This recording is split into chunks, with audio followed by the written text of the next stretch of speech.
As the decades wore on, Indigenous children from across Canada were removed from their villages and reserves to be brought to residential schools far away from their home to assimilate them into Christian European white culture. The inherent assumption was of the superiority of those of European descent and the requirement that Indigenous people become Christians, speak English or French, and become farmers or tradespeople. The top story in the October 22, 1924 Chilliwack Progress was under the headline, "Big Residential School Opened," with a photo of the $200,000 Coquilitsa Residential School. This was big news, deemed an epoch in the development of the educational life of the native people of this province.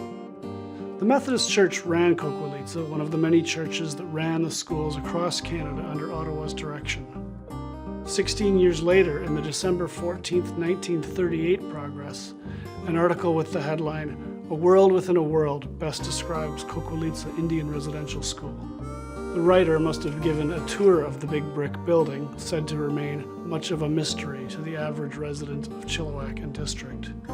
It was pointed out that only 25% of those in attendance were from the Fraser Valley, and more than half were from north of the Queen Charlottes. In none of these stories were Indigenous leaders, parents of the children, let alone the children themselves, asked their opinion on the policy and the nationwide disgrace that has been called cultural genocide by so many, including the Truth and Reconciliation Commission in 2015.